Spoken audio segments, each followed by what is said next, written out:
Bantu kami tetap bertahan ya guys, dengan cara men-subscribe. Terima kasih. Kula terangno saking mulai asbabun nuzul. Rata-rata ulama itu berpendapat bahwa asal mula itu sebagai hiburan. Hiburan dari Tuhan, ya Allah nyukani pelipur larang gini ku saat Nabi ngalami dua kesusahan. Itu periode Mekah itu periode tersulit Nabi karena beliau itu sudah minoritas, kaum minoritas kecil, miskin, terus pendukungnya ada. Satu-satunya yang menggaransi, yang menjamin Nabi tidak dibunuh itu karena beliau dilindungi oleh sinten pamanipun gini sinten Abu Thalib. Dan termasuk lagi secara kasta sosial ekonomi beliau tinggi karena punya istri yang saudagar kaya. Gini ku Sayyidah Khadijah. Tapi ternyata orang yang selama ini benar-benar di belakang Nabi, baik secara materi maupun moral, sing entek-entekan berjuang ternyata wafat. Khadijah Abu Thalib wafat. Terus dikenal tahun itu tahun Amul Husni, tahun kesusahan. Sudah gitu niki sing termasuk ilmiah ya ilmiah. Sudah gitu secara ilmiah psikologis kejiwaan Nabi terguncang. Niki rungokno tenan niki ngaji ya. Terguncang itu karena secara mitos ya, keyakinane tiyang Arab niku pun kadung kedikte embek keyakinan yang ditanamkan ulama-ulama Yahudi dan Nasrani. Nggih, kula baleni malih nggih. Kafir Mekah itu orang-orang bodoh, orang-orang nggak terpelajar. Mereka itu punya satu mitos, satu keyakinan yang ditanamkan oleh tokoh-tokoh intelektual Yahudi maupun Nasrani. Apa keyakinan itu? Bahwa kenabian itu yang paling mungkin kalau orang itu dari turunan Bani Israel. Orang mungkin Nabi kok orang turunan wong Yahudi atau wong Nasrani. Sehingga ketika Nabi mendakwahkan diri sebagai Nabi, mereka bilang antakulu innama unzilal kitabu ala ta'ifataini min qablina. Nak jenenge wahyu harus tidak jauh-jauh sangka turunan-turunan Yahudi.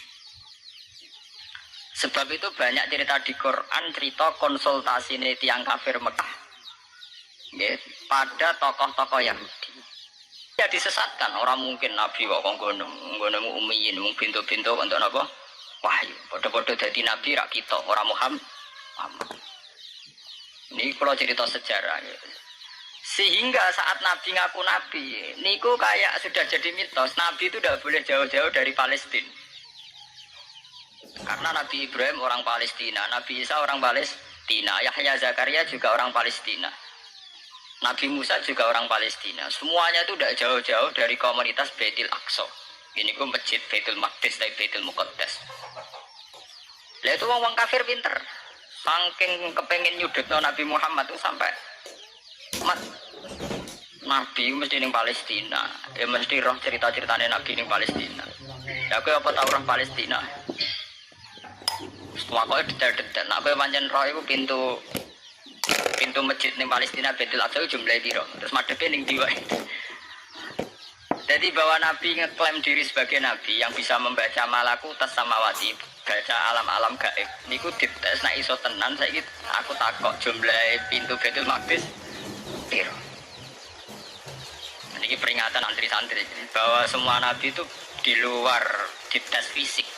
Artinya zaman Nabi sholat ning masjid kayak teletong onto terus disiksa Abu Jahal itu hanya ujian-ujian fisik. Tapi di luar itu sebetulnya Nabi juga mengalami ujian-ujian intelektual. Ya kayak cerita-cerita di hadis Sahih, Nabi itu sering didatangi orang Yahudi ditanya, "Mat, saya punya 5 pertanyaan. Yang tahu itu hanya Nabi. Kalau kamu bisa jawab ya Nabi, kalau tidak ya tidak Nabi." Termasuk takokane, apa pertama yang dimakan ahli jannah saat masuk surga? Takokane aneh-aneh. Terus kenapa anak itu kok kadang mirip bapaknya, mirip ibunya? Soal takut aneh-aneh. Dan itu berlanjut terus sampai Nabi di periode Madinah. Nah sebab itu Nabi itu secara intelektual itu diasah Tuhan lewat proses Isra.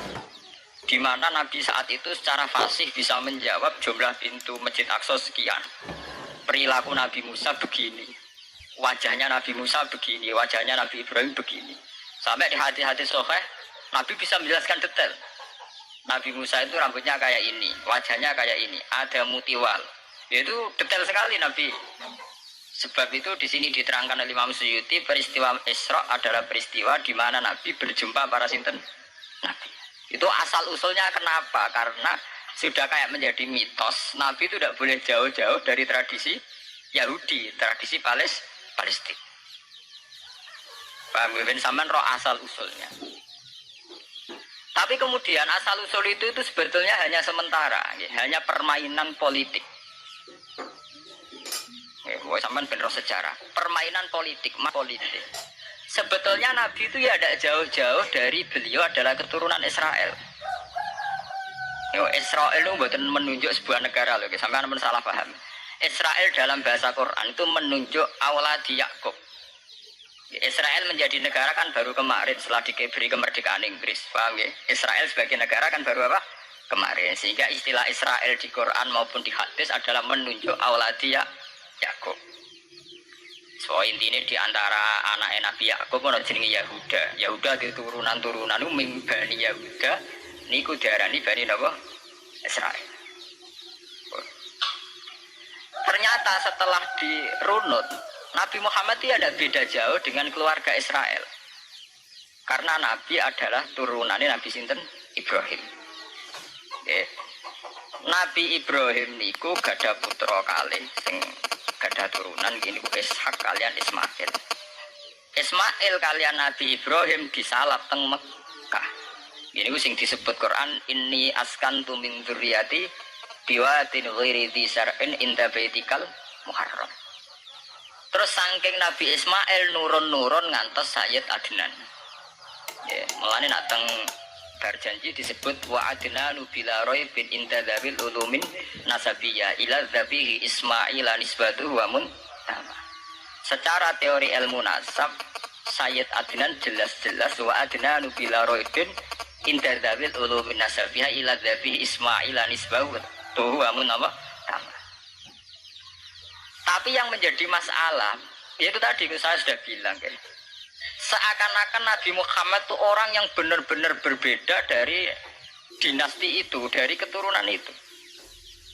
Karena orang Yahudi, orang kafir Mekah di kepentingan menggagalkan kenabian Muhammad, sehingga dilecehno Muhammad bin Abi Kabsah. Oh Muhammad yang cilik di rumah tukangan wedes. Jadi gue nak seneng kiai kan. Inna akramakum indawi atqakum. Cek Ben Karlan, cek Karmin pokoknya takwa ya Kia. Ya, itu nak lagi gedeng kiai iku kan. Anake Karlan kok kakean tingkah. Lah di wong Mekah ya ngoten niku. Jadi nak muni Muhammad bin Abdullah bin Abdul Muthalib cek terhormat. Mereka adalah orang-orang bangsawan di seputar Quraisy. Nabi itu kastane Quraisy. Jadi kalau Muhammad bin Abdullah bin Abdul Muthalib cek ketok terhormat. Wong kafir pinter nak istilahnya orang Muhammad bin Abdullah. Muhammad bin Abi Kabsah, mereka cilian Nabi tahu di rumah. Cara kene ya Karlan yang penjuru desa. Mulane Nabi tahu angon wedhus, mereka tahu di bapak angkat sing tukang napa? Wedhus. Lah wong Mekah pinter dididik wong Yahudi. Kena istilahnya aja Muhammad bin Abdullah bin Abdul Muthalib. Iku cek kekerenan, terlalu napa? Keren. Di Muhammad bin Ibnu Abi Kabsah. Si wong nak seneng Pak Harto kan Soeharto jenderal besar. Nek sing gedeng wong kemusuk kan terus repot. Oh, terus nyebut desa asli ini asal enak seneng bupati ya jadi bupati orang nomor 1 di Bojonegoro. Nak gedeng golekno asal usule. Sing ngono itu sunatullah mulai riyen sampai kiamat ya. Sunatullah ini hati kot kelas napa? Mengkopel. Walanta jadi sunatil lain napa? Tabdila. Ya akan begitu. Nah sehingga peristiwa Isra itu satu peristiwa rohani. Selain peristiwa rohani nanti akan diwajibkan sholat, juga ada peristiwa intelektual, ada pengajaran intelektual bahwa semua nabi itu harus punya tradisi yang sama, punya karakter yang sama. Jika Nabi dalam proses Isra itu dipertemukan dengan Nabi Ibrahim, Nabi Musa, nabi-nabi yang lain. Dan diskusi di situ juga ada diskusi-diskusi. Paham ya? Ini penting ya, penting kalau terangkan. Karena kalau tanpa tradisi yang berkelanjutan, ya, sing disebut tenggene toriko jenenge as-sanad al-mutabar, sanad sing mutabar utawi nak tenggene pondok-pondok kitab disebut sanad sing muttasil. Ini nanti semua tradisi kenabian akan melenceng.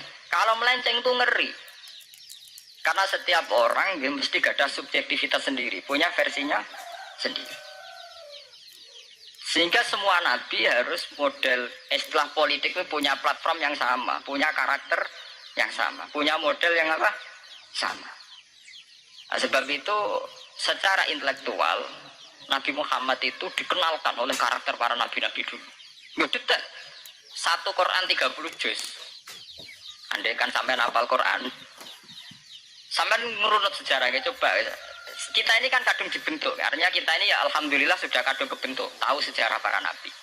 Tapi asal usulnya kita tahu lewat kitab yang namanya Al-Quran. Supaya apa? Nabi Muhammad itu dibimbing bahwa Quran atau ajaran beliau benar-benar musaddiqal lima baina yadeh, benar-benar selaras dengan ajaran sebelumnya. Mulai ajaran yang bersifat samawi sampai hal-hal yang basariyah, yang menyangkut tabiah apa? Basariyah. Kalau contohnya ngeten, misalnya begini. Nabi Muhammad disejarahkan Nabi Ibrahim, beliau punya problem. Problem itu berupa punya bapak atau paman yang tidak Islam. Bahkan ada yang ceritanya kayak desa dari Nabi Ibrahim cilik kon adol patung. Terus didol meniki patung, ya ora manfaati ra mudarati, mbok tuku ya karepem ora napa? Karepem. Mbok sanate ora, pokoke cerita itu populer. Disejarahkan begitu. Sehingga Nabi Muhammad tahu, oh ternyata yang punya problem ngadepi keluarga itu tidak saya tok. Dulu Nabi Ibrahim juga punya problem ngadepi keluarga. Aku tak lumayan terima paman, Pak Lik, Pak De, Abu Jahal sinten? Nabi Ibrahim malah bapak. Dah gitu. Setelah itu juga diceritakan tentang Nabi Nuh, Nabi Lut, seorang nabi besar yang punya nasib sial, yaitu istrinya pengkhianat. Mereka jadi kiai di bojo judes itu tidak masalah. Mulai terima kiai di bojo judes biasa. Ya itu tadi Nabi Nuh, Nabi Lut itu lebih ngeri ketimbang itu di bojo apa? Bukan kebenaran. Kita kan paling dicoba bojo judes, kan ringan banget. Paling banter macam piring gelas itu murah banget. Begitu terus. Nabi Musa juga gitu. Diceritakan Nabi Musa, beliau adalah seorang sosok Bani Israel yang temperamental. Ya basariah sekali. Saking temperamentalnya ketika tukaran ya jotos. Karena nak kiai temperamental kadang jotosan ya ono sanate ya Nabi Musa nak tukaran ra cocok napa? Jotos. Fawakazau Musa faqada alaih. Artinya ya basariah sekali. Cerita ABG ini kubere nggih wonten saat beliau melarikan diri lalu ketemu cewek loro. Ya ora wenti barang Nabi Musa waduh mari maksiat ae terus kan. Wadek aja mlaku ning ngarepku. Nah kena angin aku roh sikile mari nafsu. Aku nabi kok nafsu barang kan ra pantes. Nah ngono ke mlaku guriku. Ya basariah sekali itu sampai detail. Terus ketika itu terus disuaka politik oleh Nabi sehingga menjadi tradisi bahwa semua nabi akan mengalami problem dengan kaumnya. Kemudian disuaka politik oleh komunitas yang berbeda, yaitu komunitas Syu'aib itu di luar pemerintahan Fir'aun. Sama seperti yang dialami Nabi Muhammad, komunitas Mekah itu menyiksa Nabi, bahkan mengimbargo sinten Nabi. Semua aliran dana, aliran ekonomi, akses dana, akses makanan itu ditutup di Mekah. Sehingga Nabi sampai dahar dedaunan, fisik bil jibali apa Mekah.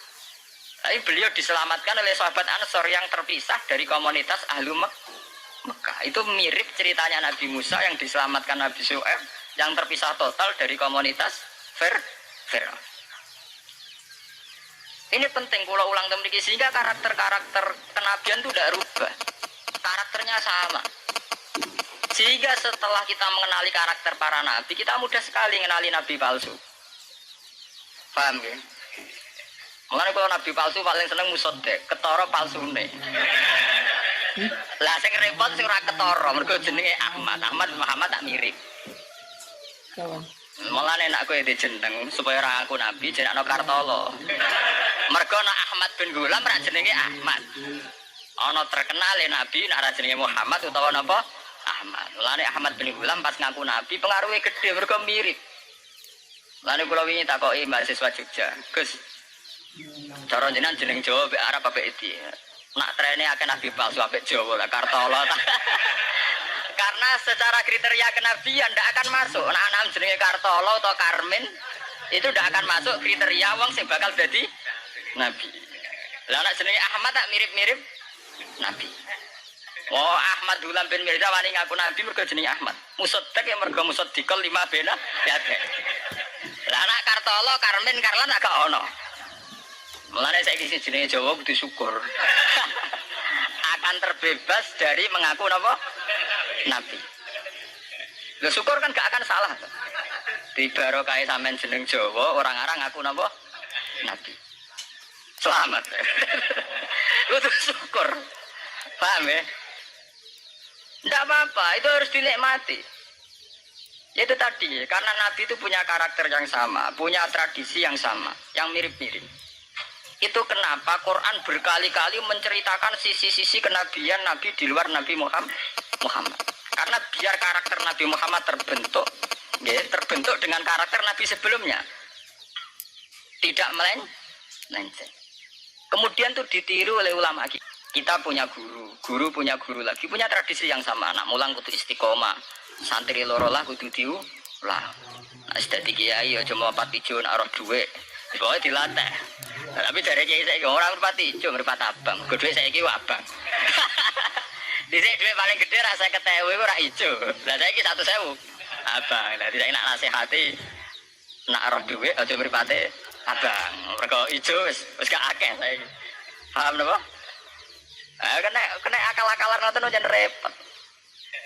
Tugare kula di santri dablek nek di bojo aja moro tangan. Kula mboten moro tangan, kula saduk, moro sikil.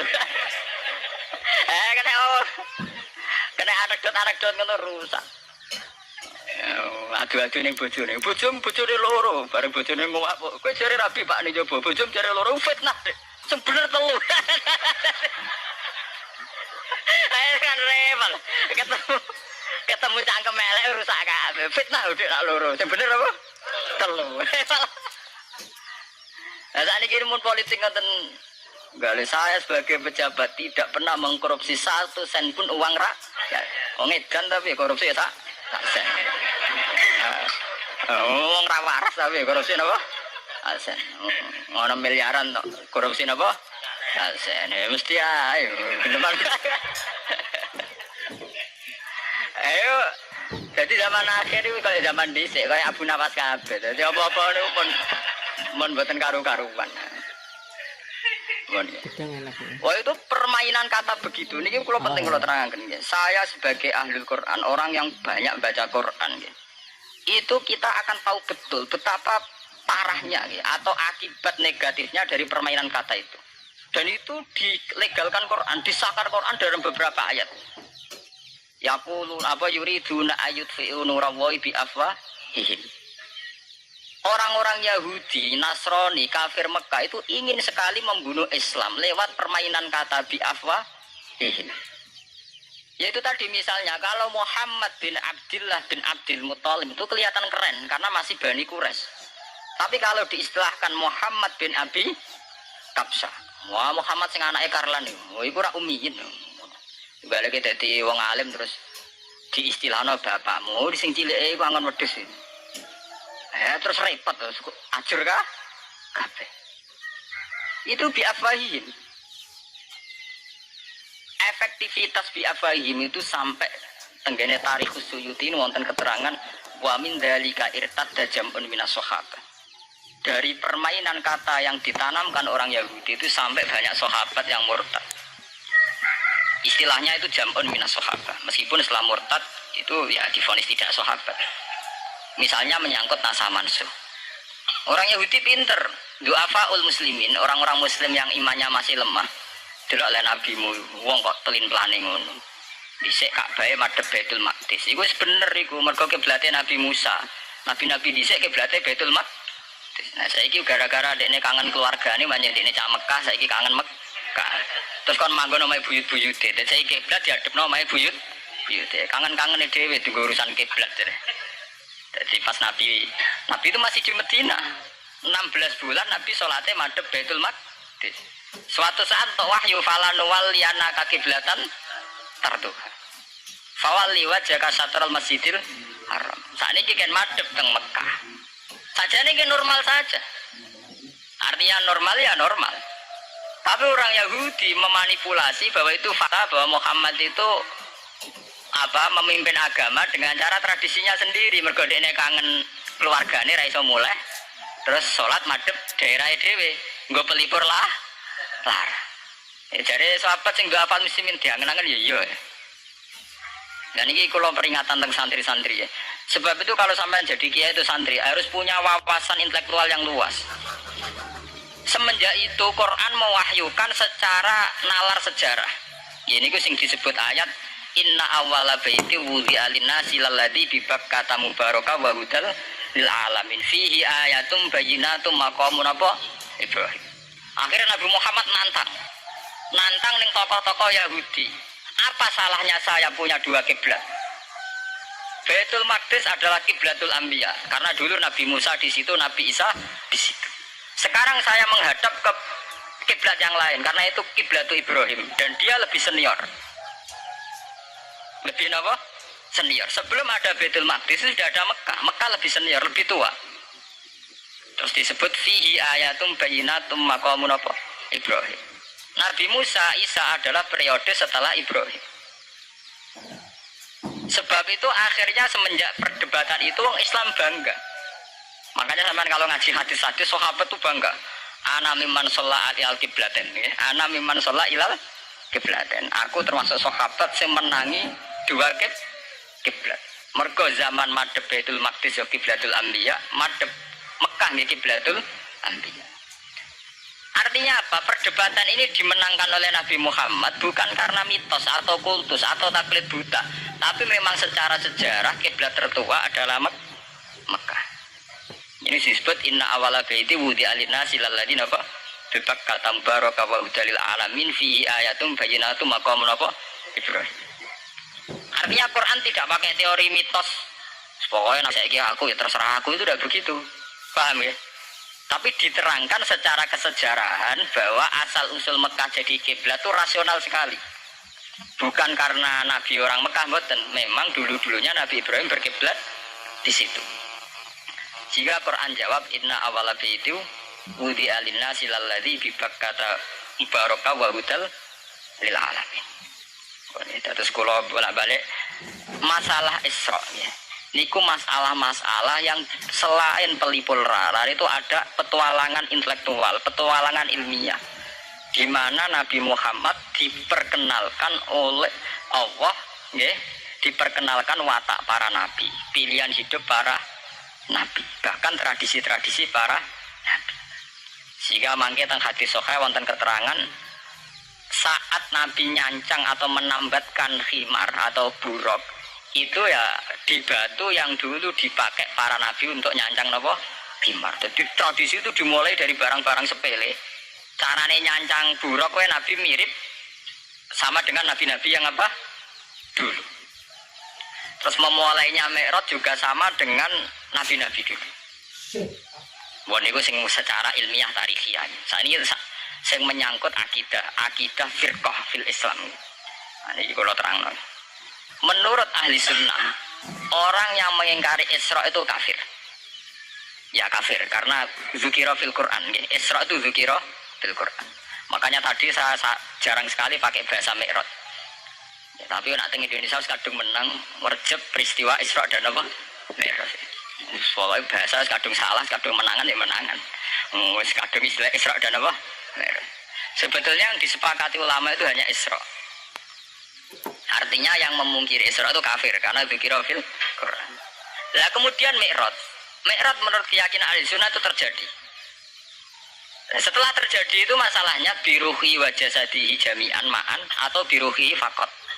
Kemudian menjadi firqah-firqah yang macam-macam. Ada yang meyakini biruhi wa jasadi, ada yang meyakini biruhi napa faqat. Sampai kalau ngaji Al-Kawakibul Lama'ah karangannya Mbah Fadl atau kitab-kitab panduan ahli sunnah yang disahkan oleh NU.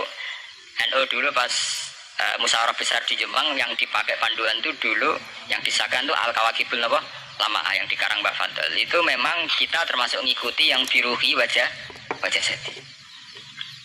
Tapi sebetulnya dalam kelompok yang biruhi fakot itu ada orang keren di dalam dunia ilmiah ini termasuk Aisyah meyakini biruhi apa? Fakot. Tapi itu sudah masalah-masalah kemudian berkembang menjadi di luar masalah firqah, terus menjadi masalah said, masalah pengetahuan. Kalau masalah pengetahuan tentu kita ini terus masalah kan, artinya masalah itu kalau iman diukur dengan akal ya kadang tidak sambung. Wah itu mohal, orang dengan kecepatan sekian pasti hancur. Dan agama ukur dengan akal terus ya repot. Wong dipendem jadi dibualem ya dibualem, dibakas tangi barang. Jadi sing disoal ora mek rotok kabeh napa? Disoal. Manjen masalah manusia itu masalah-masalah sing ya begitu. Oke. Mbon niku mboten penting. Nah, itu terus kemudian menjadi firqah. Terus kemudian ada hadis-hadis yang menerangkan proses Nabi dialek dengan para nabi. Kayak ketemu Nabi Musa, Nabi Ibrahim, terus Nabi Idris, Nabi Isa, Nabi Musa. Itu terus diterangkan di hadis-hadis sahih. Ini kalau balik tentang keterangan wau, sebetulnya pertemuan-pertemuan ini itu dimaksudkan Nabi biar punya tradisi yang sama dengan nabi-nabi sebelumnya. Karena ini penting ya. Sama nek sira rasane dadi kiai. Niku krasa banget. Misalnya kita ya. Kita akan dididik ala pesantren misalnya. Kita punya kiai-kiai yang punya tradisi. Misalnya nak rawong nakal, wong minum astagfirullahaladzim, wong kok ngono kan gitu. Ya hanya begitu. Sehingga wis kaya identik angger kiai NU atau amalia NU iku rawani naboki wong sing nyabu. Ya rawani nyaduki wong sing lagi minum. Kemudian itu dianggap satu kekurangan atau apa, walhasil kemudian lahir kayak FPI, orang yang tidak menerima metode itu. Tapi sudah kayak ada janjian tuh begitu, kiai paling anti kemungkaran lah itu. Masa kiai paling kerengo sapa yang terkenal kerengo.